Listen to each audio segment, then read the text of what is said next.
Bueno, espero que estén bien. Hoy vamos a seguir hablando un poquito sobre algunos tipos de distribuciones, pero para hablar de algunas en particular vamos a introducir primero una propiedad, que es una propiedad de las distribuciones, que es la llamada propiedad de falta de memoria. ¿Sí? Es una propiedad de las distribuciones o de las variables aleatorias, como quieran, de las variables aleatorias o de sus distribuciones. Después, cuando empecemos a hablar de procesos estocásticos, vamos a ver que también hay una propiedad relacionada, que a veces también se le llama propiedad de falta de memoria, pero que más en general se conoce como propiedad de Markov, que es una propiedad específica de los procesos estocásticos, es decir, de las sucesiones o colecciones de variables aleatorias. Esto es una propiedad específica de las distribuciones de las variables aleatorias, la distribución de una variable aleatoria, que puede o no tener esta propiedad. Entonces, vamos a escribir una variable aleatoria. En realidad, lo que escribo acá es para dar para motivar un poco la definición, pero en realidad la definición de falta de memoria es esto. Es esto nada más, donde S y T son números reales positivos. Ahora, como para motivarlo un poco, supongamos que la variable aleatoria T mayúscula lo que representa es el tiempo desde que un componente, desde que algún mecanismo o algún componente de algo comienza a funcionar hasta que falla. ¿Sí? Cuando decimos la probabilidad de T mayúscula mayor a T minúscula es la probabilidad de que dure por lo menos un tiempo T. ¿Sí? Si falla después del momento T, quiere decir que dura por lo menos T. Por ejemplo acá, la probabilidad de T mayor a 10 es lo mismo que decir que dura por lo menos 10. 10 unidades de tiempo, 10 qué sé yo. Pongámosle que son, no sé, meses, por decir cualquier, bueno, días, para decir algo que sea más preciso. Porque mes puede ser 30, 31, ¿no? Días. Entonces supongamos que dura 10 días. ¿Estamos de acuerdo? T mayor a 10 quiere decir dura por lo menos 10 días, que es lo mismo que decir que en los primeros 10 días no falla. ¿Ok? Ahora, ¿qué es la probabilidad de que T sea mayor a 15 dado que T es mayor a 5? Es la probabilidad de que si dura durante los primeros 5 días, si ya sé que esto ocurrió, también dure durante los primeros 15 días. Que eso es equivalente a decir que una vez que duró 5 días, dure 10 días más. O sea, 15 menos 5 son 10 días más. ¿Sí? O sea que si durante los 5 días no falló, que durante los próximos 10 días tampoco falle. Si una vez que transcurrieron 5 días, la probabilidad de que en los siguientes 10 días no falle es la misma que la probabilidad de que en los primeros 10 días no falle, uno podría decir algo así como que ese mecanismo no se desgastó, como que sigue funcionando igual de bien, en el sentido que tiene la misma probabilidad de fallar en los siguientes 10 días que tenía ni bien empezó a funcionar. O sea que esos 5 días en los que ya estuvo funcionando no implicaron ningún desgaste para el mecanismo. Esa es la idea. Más en general, yo acá lo escribí para ciertos valores, pero más en general para cualquier valor, la idea es que si la probabilidad de que una vez que duró S días o S unidades de tiempo, dure en total al menos T más S, es decir, T más de los S que ya duró, si esa probabilidad es igual a la probabilidad de que dure por lo menos los primeros T días, quiere decir que una vez que pasaron S días, no se desgastó. ¿Sí? Para cualquier T, la probabilidad de que dure T días más es la misma probabilidad que había al principio del funcionamiento. Eso es lo que se llama la probabilidad de falta de desgaste o de falta de memoria. Como que de alguna manera el mecanismo no se acuerda que ya pasaron S días. Entonces dice, bueno, la probabilidad de que dure T días más, si ya duró tanto, bueno, la probabilidad de que dure T días es la misma que tenía al principio. Es como que se olvidó que ya llevas S días funcionando.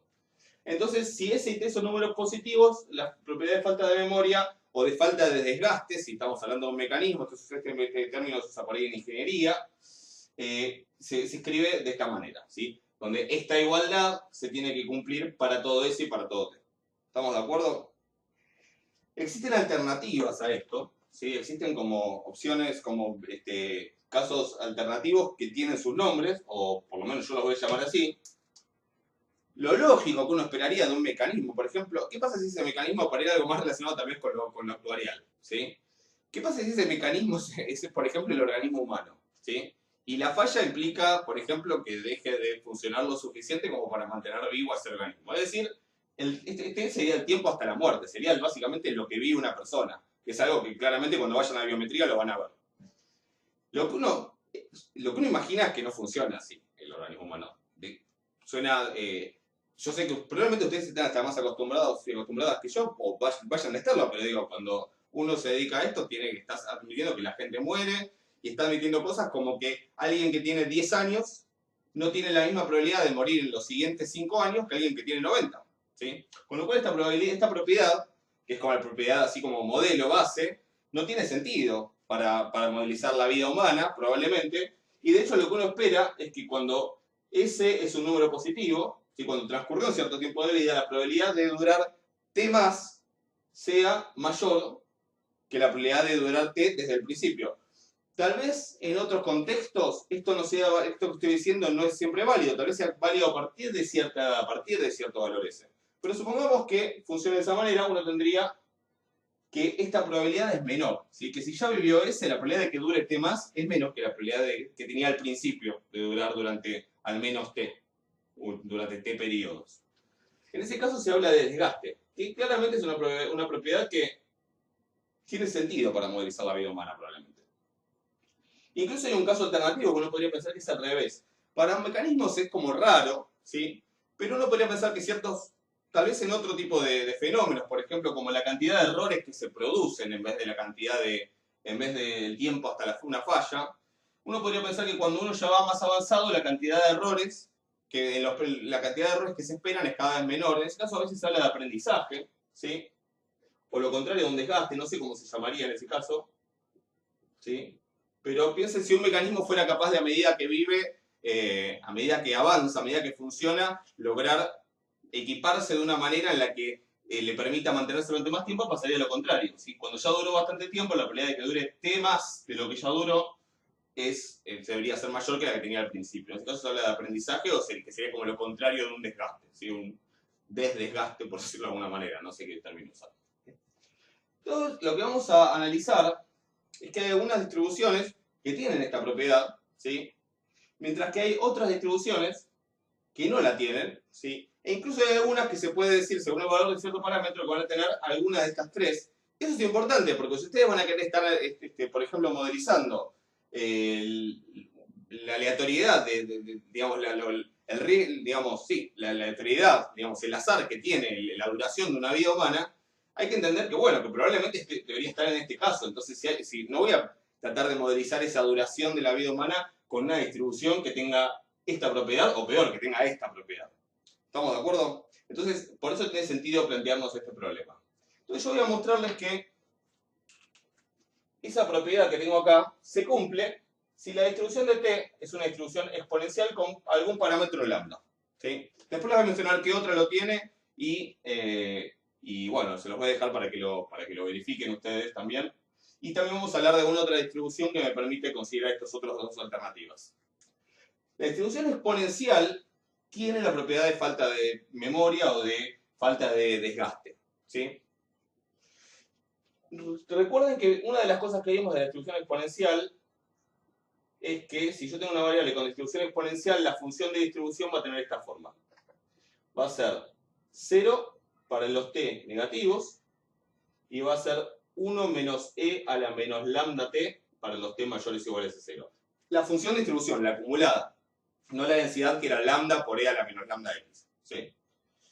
Entonces, como que estoy hablando siempre de valores positivos, tanto s como t, como s más t también va a ser positivo, yo directamente voy a usar esta parte de la distribución. Y como en vez de estar hablando como la distribución en realidad me da menores o iguales, y yo acá quiero todos mayores, que son el complemento, voy a hacer 1 menos la función de distribución. Y 1 menos la función de distribución básicamente es 1 menos esto. Así que 1 menos 1 menos esto, básicamente me va a dar esto de acá. Chequéenlo, después piénsenlo un poquito, ¿sí? Si te estoy yendo muy rápido, en todo caso después me lo preguntan. Pero 1 menos la función de distribución básicamente va a ser 1 para los negativos, que no me interesa, porque acá en ningún caso ninguna de estas cosas va a ser negativa, y para los mayores o iguales a 0 va a ser directamente e a la menos lambda t. Entonces empecemos por probabilidad de t mayor a t.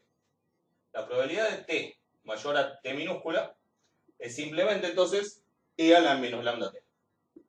Ni más ni menos. Esa es la probabilidad, para cualquier t positivo. ¿Qué pasa con esta probabilidad condicional? ¿sí? Recordemos cómo eran las probabilidades condicionales. Probabilidad de t mayor a t más s, a t minúscula, más s. Dado que t es mayor a s, dado que duró por lo menos s, si la probabilidad de que dure, si ya duró s, la probabilidad de que dure por lo menos t más, eso es la probabilidad conjunta de t mayor a t más s y t mayor a s, ¿sí? Es la probabilidad conjunta de estas dos cosas sobre la probabilidad de la condición. Eso por cómo definimos la probabilidad condicional. ¿Sí? Lo de abajo claramente se va a calcular igual que acá. En vez de ser e a la menos lambda t, va a ser e a la menos lambda s. Ahora, ¿qué va a pasar con lo de arriba? Bueno, yo les digo que piensen un poco qué es esta intersección, o esa conjunción de dos eventos. Si, estamos hablando siempre de números positivos. Piénsenlo si quieren con 15 y con 5. ¿Cuál es la intersección de t mayor a 15 y t mayor a 5? Si quieren pongan pausa un segundo, yo sigo. La intersección de estas dos cosas es t mayor a 15. ¿Por qué? Porque si t es mayor a 15, también es mayor a 5. O sea que en realidad esto es como redundante, ¿sí? Este está incluido en este. O sea que al tomar la intersección, el primero ya está incluido en el segundo, o sea que directamente tengo que ver este. Acá lo mismo, si t y s son positivos, la probabilidad de t mayor a t más s, o sea, t mayor a t más s es un evento que si ocurre, también ocurre t mayor a s. O sea que decir que ocurre este es lo mismo, es equivalente a decir que ocurren los dos. ¿Estamos de acuerdo? Así que en realidad, esto va a ser la probabilidad de t mayor a t más s sobre la probabilidad de t mayor a s. Y siguiendo esta misma idea de que acá es e a la menos lambda t, porque es 1 menos esto es e a la menos t más s sobre e a la menos s. Y si hago la cuenta, perdón, me estoy olvidando los lambda, ¿no? Acá, claro, e a la menos lambda por t más s, y acá es e a la menos lambda s. Como este es un cociente de potencias con la misma base, resto los exponentes, así que esto me va a dar e a la esto menos esto, que si hace la cuenta da e a la menos lambda t. Y e a la menos lambda t es precisamente lo que me había dado la probabilidad de t mayor a t. O sea que tanto esta probabilidad como esta son iguales si la distribución de la variable t es exponencial, y entonces eso quiere decir que la distribución exponencial para cualquier valor del parámetro lambda tiene la probabilidad de falta de desgaste o de falta de memoria, con lo cual uno diría probablemente no sea una buena distribución para modelizar el comportamiento de la distribución de la variable que mide el tiempo que dura una vida humana, por ejemplo, ¿no? O algún mecanismo del organismo humano. Pero bueno, es importante saber eso porque también me está diciendo, bueno, no uses esta. Ahora veremos qué otras alternativas hay, ¿sí? Ya que estamos, les cuento un par de detalles. La única distribución absolutamente continua, se puede probar esto, no lo voy a hacer, pero se puede probar. La única distribución absolutamente continua con la propiedad de falta de desgaste es la distribución exponencial, o la familia exponencial, o sea, la familia de distribuciones exponenciales. Estas son todas las distribuciones continuas que tienen la probabilidad de falta de desgaste, ¿sí? Uno podría preguntarse por el caso de las discretas, ¿sí? Y en las discretas existe una familia de distribuciones y es la única, ¿sí? Hay una familia de distribuciones que uno puede decir, estas son todas las distribuciones discretas con falta de memoria. Obviamente, en las discretas, estos t y s tienen que ser números naturales, números positivos naturales en ese caso, ¿sí? Para el caso discreto, ¿sí? Y en ese caso, lo que uno puede probar es que todas las distribuciones que cumplen con esa propiedad son las geométricas. Yo no les voy a pedir tanto, probar que todas son esas es medio, no es re difícil, pero es más pesado, pero sí probar que lo tiene, no es tan raro. Lo único que les voy a decir sobre la distribución geométrica de parámetro P, es que la función de probabilidad puntual, ¿sí? La f de t de una geométrica, es 1 menos... Ahora voy a parar un segundo para hacer la cuenta exacta, para buscar, porque no me acuerdo la fórmula exacta. O podemos buscarla, sí, me acuerdo de una fórmula que todavía no la vimos y la podemos usar. Vimos que la función de probabilidad puntual, ¿sí? En este caso sería P por 1 menos P a la T menos 1. La vimos con X, pero ya les dije varias veces, puedo cambiar la letra así tranquilamente. ¿Cómo sería la acumulada hasta P? Teniendo en cuenta que estos T son todos números desde 1, 2 en adelante. ¿Sí? La acumulada hasta un cierto t, vamos a ponerla con x así es más fácil. ¿Sí? La acumulada hasta t sería la suma desde x igual 1 hasta t, donde t tiene que ser un número natural para que esto tenga sentido. ¿Sí? De todas maneras, yo voy a encontrar la distribución para los naturales. Entre natural y natural, básicamente sabemos que la función es constante, porque solamente los naturales son valores del rango y son los únicos puntos donde la función crece pegando saltos. ¿Sí? Así que en realidad yo voy a dar la función de distribución para los naturales. En realidad, si uno quiere escribir la función de distribución, que hay que definirla sobre todo R, bueno, lo que hay que hacer es completar con los escalones. ¿Ok? Pero para los naturales va a ser la suma desde x igual 1 hasta t de precisamente esa función. 1 menos p a la x menos 1. Entonces, ¿cómo se va a hacer esa cuenta? Bueno, voy a usar una función que es una fórmula, que es la fórmula de una sumatoria. ¿Sí? La que yo me acuerdo, les cuento. ¿Sí? Uno sabe que si sumo una fórmula de lo que se llama una sucesión geométrica a la x, donde x toma valores desde 0 hasta un cierto n, esta es la que yo me acuerdo y les voy a mostrar cómo trabajar con la que uno se acuerda, digamos. O sea que van a tener alguna fórmula en el examen. Para trabajar con la que uno tiene, bueno, después hay que saber cómo transformarla. Yo voy a usar que si uno suma esto, que sería básicamente como sumar a la 0, que es 1, ¿sí? Sería básicamente 1 más a al cuadrado más a a la n, esto está a la n, esto da a la n menos 1 sobre a menos 1. Fórmula que tiene sentido básicamente si a es distinto de 1, porque si no el denominador me daría 0. ¿Sí? Esa es una fórmula con la que vamos a trabajar. Y la vamos a usar bastante. Entonces fíjense que en este caso, si fuera desde 0 hasta t, primero tengo un par de problemas. Tengo esta p que me molesta, esta x menos 1 acá. Tengo como diferentes maneras de resolverlo. Yo lo que voy a probar es lo que voy a usar acá es lo siguiente. La p está multiplicando, la puedo sacar afuera. Así que esto es p por la suma desde x igual 1 hasta t por 1 menos p a la x menos 1. Y acá hay dos caminos para seguir. Uno es desarmar este x menos 1 como 1 menos p por x por 1 menos p a la x por 1 menos p a la menos 1. Voy a elegir ese camino, les digo. Otro camino, si hicieron un numérico, a lo mejor lo hicieron, es hacer como una sustitución para cambiar los índices. Después en algún otro ejemplo lo hago y hacer que este índice x igual a 1 empiece en 0. ¿Sí? Entonces veremos después cómo influye ahí. Pero yo voy a elegir un camino que es básicamente escribir esto como 1 menos p a la x por 1 menos p a la menos 1. O sea que el 1 menos p a la menos 1 también lo puedo sacar afuera. ¿Por qué? Porque no depende de la x. Y entonces ahora tengo esta suma.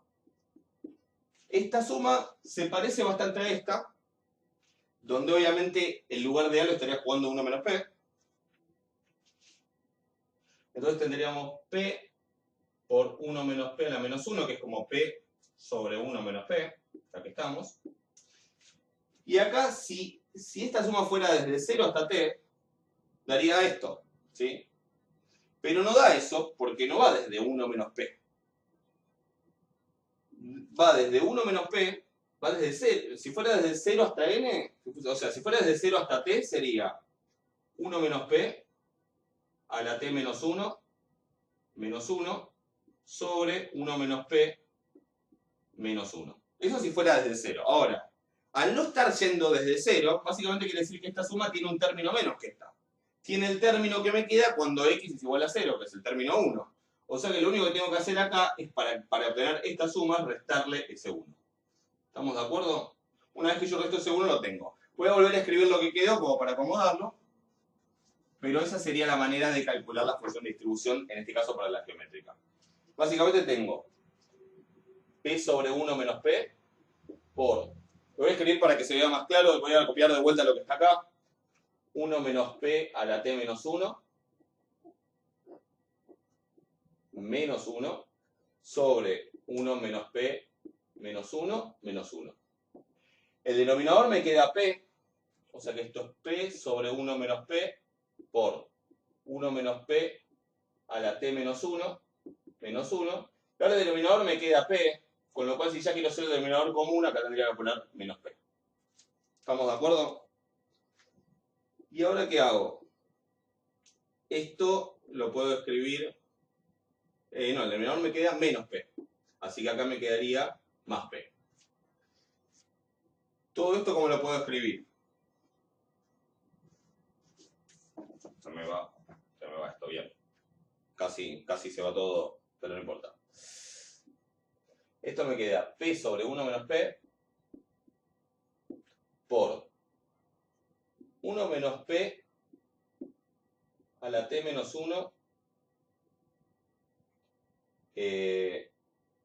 menos 1 menos p, si saco este factor común, sobre menos p. Y esto es igual a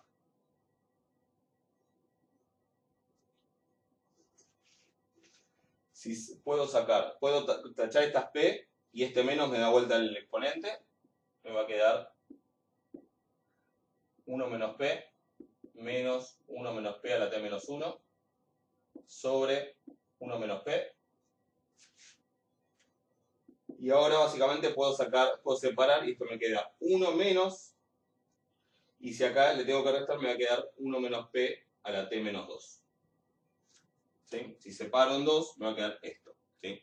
Esa sería la función de distribución para una variable aleatoria geométrica si t es un número entero. Si uno usa eso, puede hacer las mismas cuentas que para la función que para la que hicimos para la exponencial. Obviamente, cuando hago 1 menos la función para calcular las probabilidades de t mayor, básicamente me queda esta parte solamente. Y uno puede llegar a ver que en ese caso también se cumple la igualdad que define la propiedad de pérdida, de falta de memoria o de falta de desgaste. Entonces vamos a ver otros ejemplos para ver qué pasa si en realidad tengo alguna distribución que yo pueda asegurar, bueno, esta siempre tiene desgaste o esta siempre tiene aprendizaje o para ciertos valores de un parámetro tiene una cosa o la otra. Entonces vamos a hablar de una distribución en particular que es la distribución de Weibull, ¿sí? Pero con esto ustedes podrían probar también que la geométrica tiene la propiedad de falta de memoria. Y de hecho yo les digo, se puede probar más. Se puede probar que las distribuciones de la familia geométrica de parámetro P son todas las que tienen la propiedad de falta de memoria dentro de las discretas. ¿Estamos? Les voy a presentar entonces una familia de distribuciones que probablemente no hayan visto en otra materia, ¿sí? A menos que se hayan cursado estadística actuarial, pero es poco probable que la hayan visto, puede ser que sí, que es la familia de Weibull, la distribución de Weibull o las distribuciones Weibull. Es una familia con dos parámetros, como la gamma, por ejemplo, ¿sí? O como la normal, donde esos dos parámetros son números positivos, ¿sí? Los vamos a llamar K y beta, ¿sí? Hay otras parametrizaciones distintas, así como pasa con la gamma, por ejemplo, con la exponencial hay diferentes posibles parametrizaciones. Incluso existe una familia que se llama Weibull a 3 parámetros, que tiene un parámetro adicional, pero yo voy a trabajar con esta porque me interesa precisamente para hablar de esta cuestión del aprendizaje, la falta de memoria y el desgaste. La función de distribución es esta, ¿sí? Es hasta 0 es 0, es decir, que el soporte va a ser continua, ahora van a ver que es continua. El soporte va a ser desde el 0 hasta más infinito, y a partir de t mayor o igual a 0 tiene esta fórmula, ¿sí? Si se fijan, van a ver que para k igual a 1 es sospechosamente parecida a la exponencial, con la diferencia de que el parámetro que tengo acá, en vez de estar multiplicando, está dividiendo. Bueno, pero eso es como tomar lambda igual 1 sobre beta, y me quedaría una exponencial de parámetro lambda igual a 1 sobre beta. Así que de hecho yo les dije, la exponencial a veces se parametriza, en vez de poniendo con un parámetro que multiplica al exponente, poniendo un parámetro que divide, que a veces se lo llama beta y a veces se lo llama tita. O sea, si quieren, para que quede claro, lo que vamos a decir es que si k es igual a 1, la distribución de Weibull me da una distribución exponencial donde el parámetro lambda, lo que normalmente llamamos el parámetro lambda, el que multiplica el exponente, toma el valor 1 sobre beta, ¿sí? Por eso sería lo mismo que si, con la convención que hicimos antes, lo mismo que si les digo que es una distribución exponencial beta, donde al decir beta o al decir tita estoy diciendo que el parámetro divide. O sea que la distribución exponencial de vuelta aparece como caso particular. En este caso, como caso particular de esta familia de dos parámetros, que es la distribución Weibull, para k igual a 1. En el caso de la gamma aparecía para el parámetro alfa igual a 1, que era también el parámetro de forma. Acá de vuelta beta va a ser un parámetro de escala y k va a ser un parámetro de forma. de alguna manera la variable, la exponencial es como la intersección entre la variable y la gamma, si uno quiere, si lo que tienen en común las dos.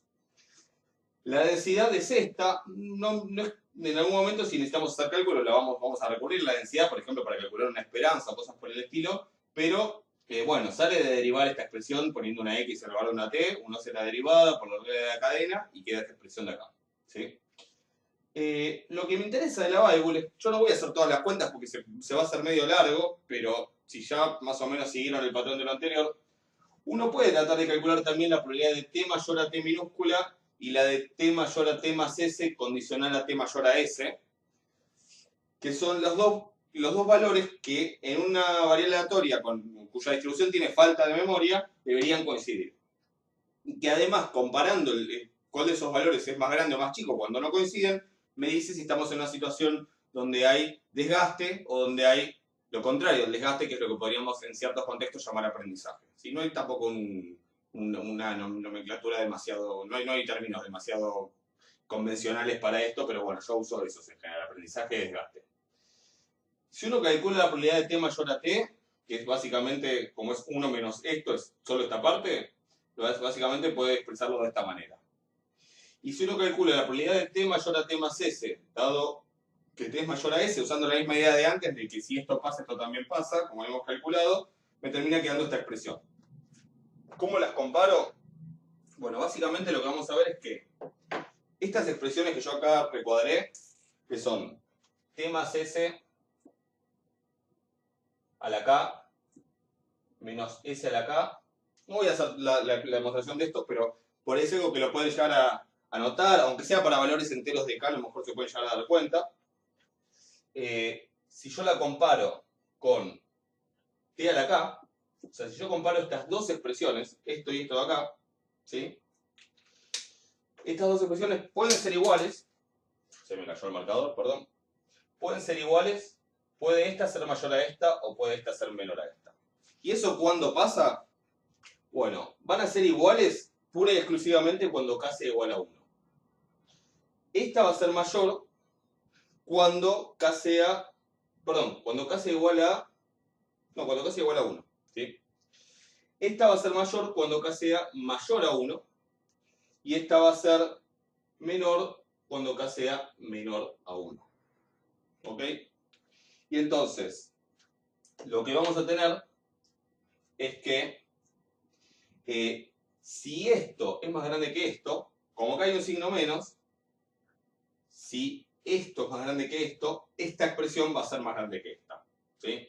Entonces, lo que vamos a tener es que en el caso puntual de una variable donde k sea mayor a 1, esto va a dar, este es el valor, esta es la probabilidad que va a ser mayor que la otra, ¿sí? Esta va a ser más grande, o sea que al principio la probabilidad de que dure t va a ser más grande que la probabilidad de que dure t una vez que ya duró s, entonces en ese caso tenemos desgaste. ¿Sí? Ahora, para el caso de k igual a 0, como coinciden, van a coincidir los dos valores, en ese caso hay falta de memoria. Y para el caso de k menor a 1, va a pasar lo contrario, en ese caso vamos a tener aprendizaje o lo contrario al desgaste, ¿no? Como que cada medida que avanzo en el tiempo tengo más probabilidad de que dure tanto tiempo más. Entonces está bueno saber eso porque uno sabe cuál de estas distribuciones y para qué valores de los parámetros tiene sentido usar. También está bueno analizarlo para otras distribuciones, si quieren se lo dejo como ejercicio, o por lo menos para alguna distribución en particular con ciertos parámetros.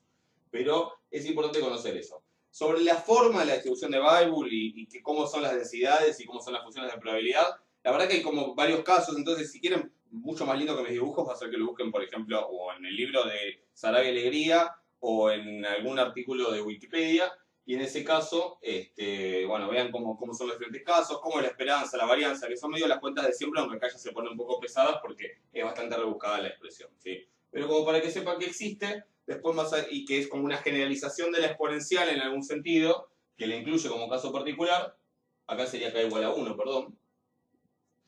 Y bueno, y esto como para presentar esta distribución.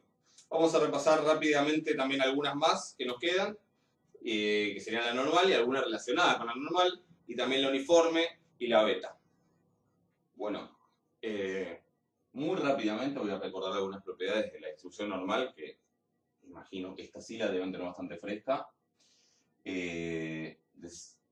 Decimos que una variable aleatoria tiene distribución normal si es continua y tiene una densidad de esta forma, que es 1 sobre la raíz cuadrada de 2pi sigma cuadrado por e a la menos 1 sobre 2 sigma cuadrado por x menos mu al cuadrado. Obviamente hay varias maneras de escribirlo, uno puede meter sigma acá adentro, sacar este sigma cuadrado como sigma fuera de la raíz.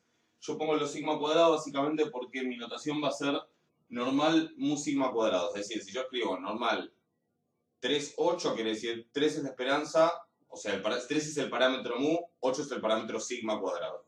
¿Sí? Es decir, que ya sabemos que el parámetro mu representa la esperanza y el parámetro sigma representa el desvío estándar, es decir, el parámetro sigma cuadrado representa la varianza. ¿Sí? Eso hay que probarlo en realidad, no es que por llamarse mu es la esperanza, obviamente, pero uno puede probar que la esperanza de esta densidad es mu y la varianza es sigma al cuadrado. ¿Sí? Esto solamente para aclararlo. A veces en otras bibliografías el segundo parámetro representa sigma. Yo en general voy a representar sigma cuadrado, aunque ante la duda eso se consulta obviamente. Y ya saben que esto tiene una forma de campana, tiene dos asíntotas porque esta densidad vale para todo R.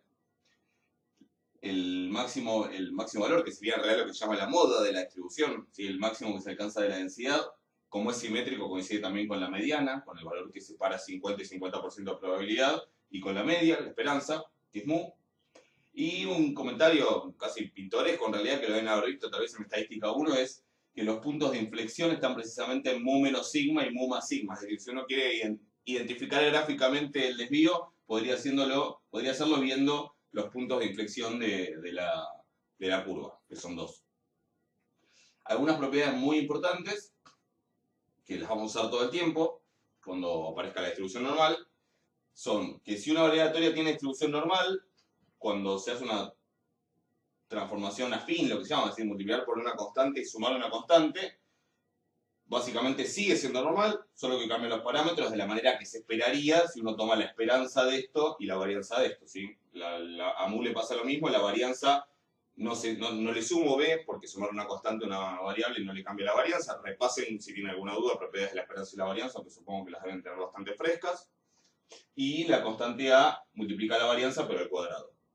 Y si tengo dos variables que son independientes, su suma sigue una distribución normal, la media va a ser la suma de las medias y la varianza va a ser la suma de las varianzas por las propiedades básicas de la esperanza y la varianza. La condición de independencia es importante. Uno puede tener dos variables que son normales pero no independientes y que la suma no sea normal. Eso puede pasar, o sea que la condición de independencia en este caso es necesaria.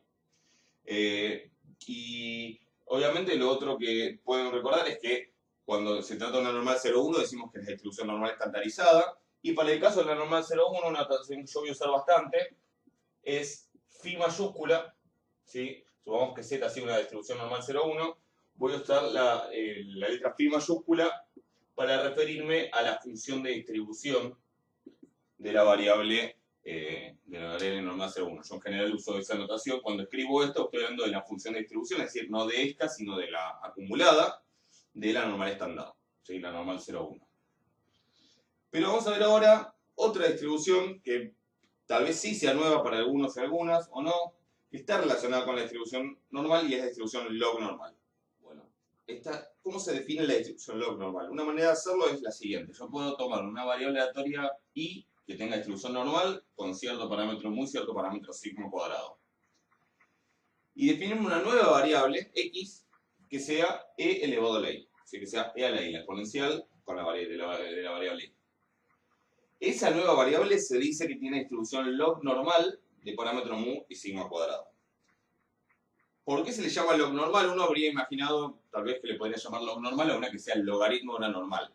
Bueno, primero, como para acordarse, porque a mí me ha costado recordar esto. Primera cosa, no tiene sentido tomarle el logaritmo a una variable aleatoria normal así nomás, porque en realidad una normal puede tomar valores tanto positivos como negativos, incluso cero. Así que tomarle el logaritmo sería generaría un problema, digamos, de dominio. ¿Sí? El logaritmo natural estoy hablando. Se le llama log normal porque es una variable aleatoria a la que si yo le hago el logaritmo, si yo tomo el logaritmo natural de x, de este dado me queda I, me queda una variable aleatoria normal. Es una variable normal es aquella cuyo logaritmo natural tiene distribución normal. No les doy directamente la distribución, ni decía, la distribución no tiene una forma cerrada, al igual que pasa con la normal, que uno necesita una tabla, porque no hay una manera de escribir una fórmula linda, digamos, lo que se llama una función elemental para la distribución, para la función de distribución. Pero la densidad sí tiene una fórmula que se puede dar, pero no la doy porque quiero deducirla para mostrarles uno de los mecanismos con los cuales uno puede llegar a, partiendo de una transformación de una variable aleatoria, si conoce la densidad de una, encontrar la densidad de la otra. ¿Sí? En algunos casos, por lo menos.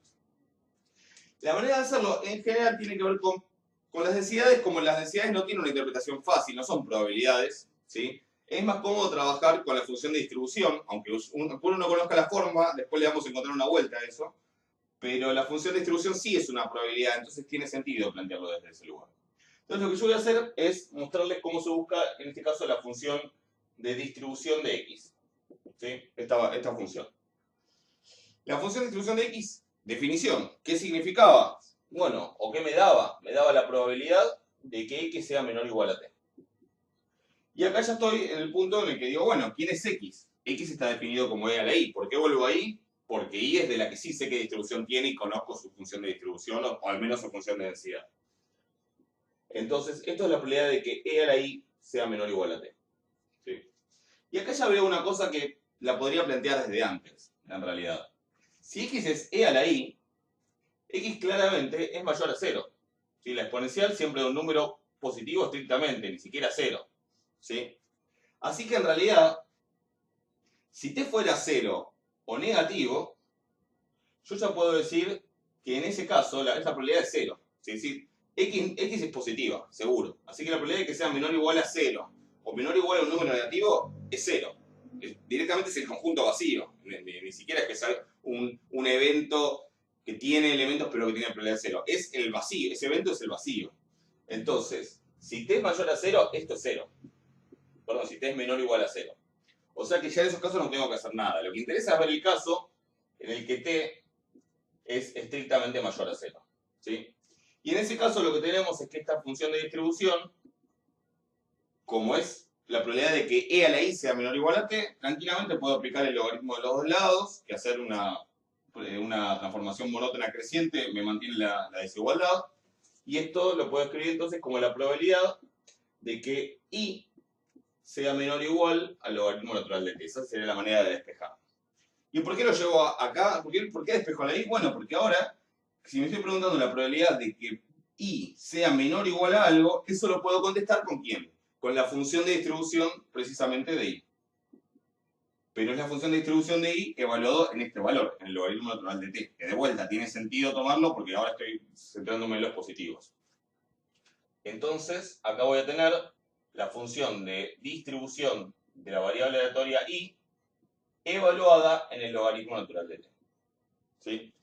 O sea, en principio lo que ya sé es que la función de distribución de x es 0 en los menores iguales a 0 y es esto en los mayores a 0, en los positivos. O sea, es la función de distribución de i, que es una normal, evaluada en el logaritmo natural de t. Si yo conociera la función de distribución de i, si hubiera una manera linda de escribirla, la escribiría. Pero en realidad, justamente, la normal no tiene una forma elemental, es decir, usando los logaritmos, la trigonométrica, los polinomios, las de siempre, digamos, eso es una función elemental. No tiene una forma elemental de escribir la función de distribución, pero no importa, porque yo llegué a que ahora, para t mayor a 0, la función de distribución de la x es la función de distribución de la y evaluada en el logaritmo de t, es decir, compuesta con el logaritmo. Entonces, ¿qué puedo hacer? Puedo buscar la densidad de x, ¿cómo? Al menos para los positivos, ¿no? Para los negativos es fácil. Para los negativos, si la distribución es 0, la densidad también va a ser 0. ¿Cómo hago para encontrar la densidad si conozco la distribución? O una densidad si conozco la distribución. Ya sabemos, derivando. Entonces lo que tengo que hacer es derivar esta función. ¿Sí? ¿Y cómo derivo esta función? Bueno, como hay una composición, tengo que usar la regla de la cadena. Va a ser la derivada de esta función, evaluada en el logaritmo natural de t, por la derivada del logaritmo natural de t. Es decir, por 1 sobre t. ¿Sí? Y eso es lo que da. Y ahora, ¿y quién es esta función? Bueno, es básicamente, esta es la densidad, Si es la derivada de la función de distribución de I, es la densidad de la I. ¿Sí? Es la densidad de la I, o una densidad de la I. ¿Y quién es esa densidad? Bueno, precisamente la de una normal mu sigma cuadrado. Entonces, recordemos que en una normal mu sigma cuadrado, ¿qué tendríamos? ¿Sí? Tendríamos 1 sobre raíz de 2, lo que escribimos recién, ¿no? Pi sigma cuadrado por E a la menos. Lo voy a escribir acá abajo para que me entre todo.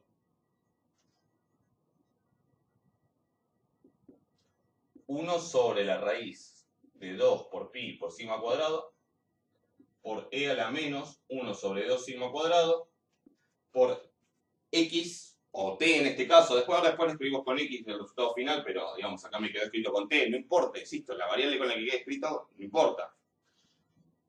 Por X o por T, pero ahí en ese lugar tengo que poner logaritmo natural de T, porque va evaluado el logaritmo de T. O sea, por el logaritmo natural de T menos mu al cuadrado. Y no me tengo que olvidar que acá está multiplicado por 1 sobre T. ¿Se entiende? Entonces, para que quede claro, así queda, para que quede limpio, igual, esto pueden ver las fórmulas en el apunte, también en Sarabia Alegría. Me quedaría que en una distribución log normal, la función de densidad, o una función de densidad, es 1 sobre, esta T la voy a poner para acá y ahora la voy a escribir con X, como estamos acostumbrados, X por la raíz cuadrada de 2pi sigma cuadrado, obviamente algunos sigma cuadrado lo escriben afuera como un sigma, por E a la menos 1 sobre 2 sigma cuadrado por el logaritmo natural de X menos mu todo al cuadrado. ¿Sí?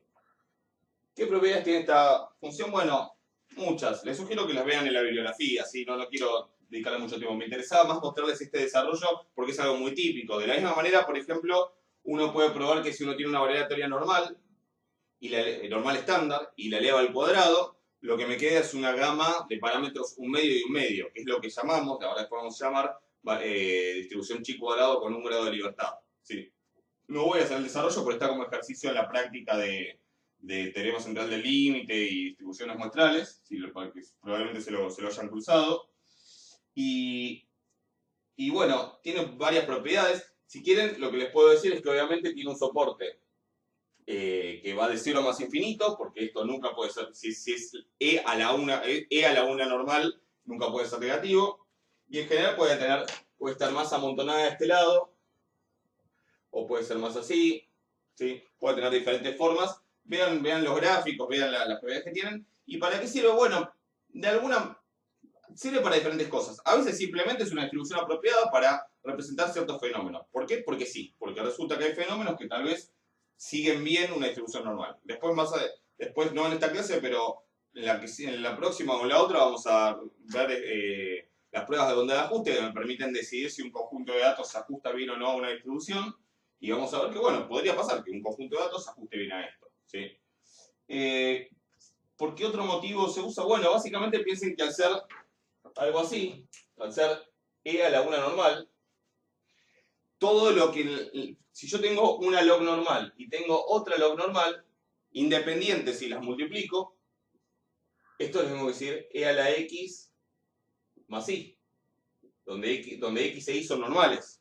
Entonces, si estas eran independientes, esta es una normal, y entonces E a la ESO va a ser una log normal. Entonces, por ejemplo, una propiedad, el producto de log normales independientes es una log normal también. Todas esas propiedades que en la normal se cumplen para sumas, en las log normales se cumplen para productos. Entonces, a veces es interesante para cosas que tienen que ver no con sumar, sino con multiplicar, para teoremas que tienen que ver con esas cosas. ¿Sí? Pero más que nada me interesaba mostrarla primero como una cosa para que sepan que exista, porque se usa en diferentes situaciones. Y segundo, para ver un ejemplo de cómo a partir de la densidad, ya no para el caso discreto como decimos en su momento, sino para la densidad, para el caso en el que tengo una continua con una densidad, puedo pasar a la densidad de una cierta transformación, por lo menos en ciertos casos. ¿Ok?